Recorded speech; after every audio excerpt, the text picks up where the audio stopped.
Daddy's home too.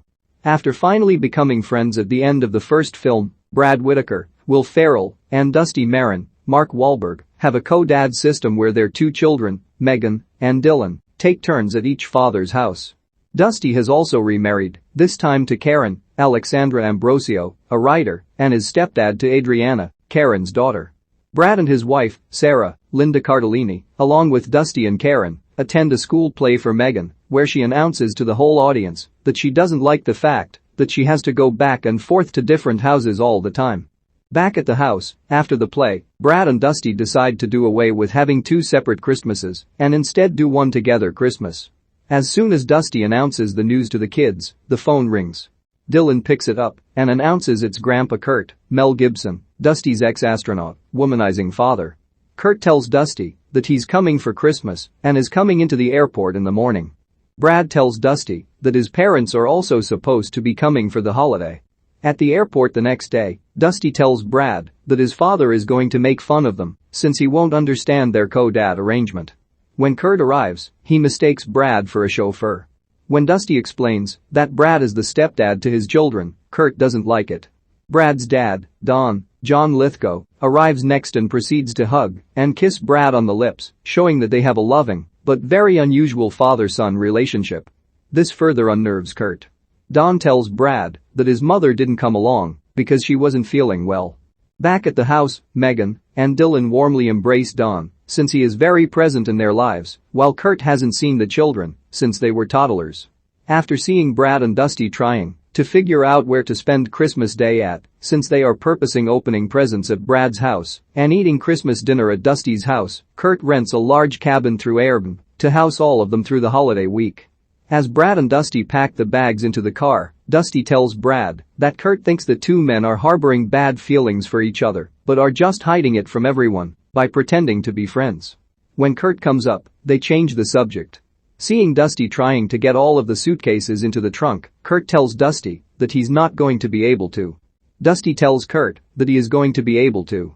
When Kurt walks away, Dusty does end up having trouble with getting all the bags in the car. To counter this, he takes one suitcase and throws it over a hedge, making room. At the cabin, Brad asks if anyone has seen his suitcase. Throughout the week, Brad and Dusty's co-dad relationship is put to the test by Kurt's meddling. Meanwhile, Dusty tries to get close to his stepdaughter, Adriana, but she doesn't like him and repeatedly tells him that he isn't her father. Sarah also tries to bond with Karen, but is taken aback by some of Karen's actions, like shoplifting clothes from a store. Dylan also develops a crush on a little girl staying in the cabin next door.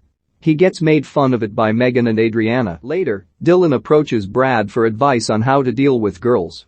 Brad tells Dylan that it would be better for Dylan to be that guy that his crush tells all her secrets to, and that he should strive to be in the friend zone. Dusty and Kurt overhear this, and Dusty intervenes with his brand of advice. Dylan runs away, saying he would rather be in the friend zone with her. Later, Brad, Dusty, Kurt, Don, Megan, and Dylan go searching for the perfect together Christmas tree. This leads to Brad, inadvertently, cutting down a cell phone tower with a chainsaw, electrocuting him and sending him flying through the air. Dusty ends up reviving Brad and bringing him back from the dead. Brad ends up being charged $20,000 for the destruction of the cell tower. Brad ends up using the tower as a Christmas tree for the cabin. After lighting it up, Brad realizes that Don isn't there. He deduces that his father got separated while they were in the woods. Brad and Dusty go to find Don, which they do. They find Don, face down, being surrounded by a pack of gray wolves, which Dusty manages to scare away. The next day, the family goes out to take the kids to see Santa. While there, Kurt convinces Dylan to ask Santa for a shotgun, which he does ask for. Brad and Sarah tell Dylan that a shotgun for hunting means that a poor innocent animal will lose its life. This convinces Dylan to change his mind, but Megan instead decides she wants to go hunting. While out hunting the next day, Megan accidentally shoots Kurt in the shoulder, sending him to the hospital. At the hospital, Dusty and Kurt begin to bond after they almost begin fighting when Kurt tries to leave the hospital. That night, Brad, Dusty, Don and Kurt go to an improv comedy club where the four men are relaxing and having a good time watching the show. Kurt gets up to go get another drink at the bar. Dusty sees Kurt picking up a woman at the bar and leaves with her. Brad enters Dawn into the improv show, and Dusty chooses a topic of a husband confronting his cheating wife as the subject of an improv skit. As the skit progresses, it is revealed that Don has separated from his wife, Brad's mother, in real life. Dusty tells Brad that he picked up on it through subtle hints that Don gave off throughout the movie.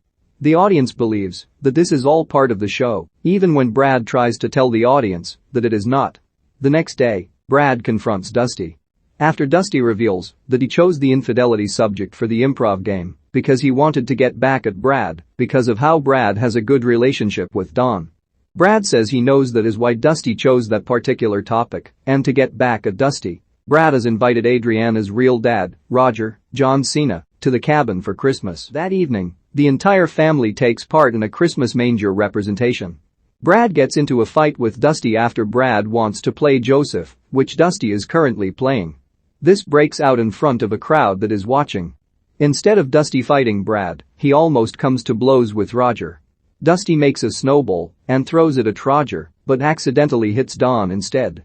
In retaliation, Brad makes an ice ball and threatens to throw it at Dusty, but chooses not to. Brad turns around and begins walking away. Don gets up as well and steps in front of Dusty just as Brad changes his mind and throws the ice ball at Dusty, but Don, inadvertently, gets hit again. As Don gets back up and walks away, Roger throws a snowball he had in his hand away, which also coincidentally hits Don. The next morning, Christmas Day, the families all pack up to leave. On their way out of town, the families are forced back to town on account of a blizzard. They are forced to take shelter at a movie theater. With every other movie being sold out due to the huge influx of business from other families seeking shelter at the theater, both families go to see the last movie available, Mistletoe, a factitious Liam Neeson holiday action film.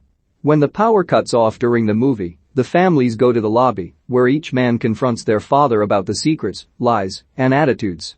Don confronts Brad about not telling him the truth about his divorce, while Dusty tries to talk to Kurt. When Dylan sees the girl he has a crush on is also there at the theater, he is teased again by Megan and Adriana. After remembering some advice given to him by Kurt, Dylan walks toward her to kiss her. All of a sudden, he doesn't kiss her, but instead kisses Adriana, his stepsister. Roger gets freaked out and attempts to leave with Adriana, but is confronted by Dusty. He deduces that the reason why Adriana hasn't warmed up to him is that he has never told her that he loves her, which he does. He also tells Roger that loving Adriana means loving her real father as well, since he is also part of the family. Roger almost leaves without Adriana, but has a change of heart and decides to stay. Don and Brad also reconcile. Sometime later, at the airport, Don and Kurt are preparing to leave to head back to their respective homes. Seeing how close that Don and Brad are and want that same kind of relationship with his son, Kurt kisses Dusty on the lips. Afterwards, Kurt heads with Don up the terminal escalators, where he reveals to Don that he switched out the tickets and they're going to spend New Year's in Las Vegas. As they prepare for Brad's mom and her new husband's flight to arrive, Dusty prepares Brad. When she does arrive, both men discover that Brad's new stepdad is Chesley Sully Sullenberger, the pilot of the Miracle on the Hudson flight. Brad and Dusty remember that they watched the film Sully together not too long ago, and Brad appears to be welcoming towards him. When Sully approaches him and asks if he is Brad, Brad says he is not, echoing what Dusty did to Brad in the first film. Brad runs down the terminal and says that Sully will never replace his father because Sully has only one great personal story, whereas his father has thousands of stories.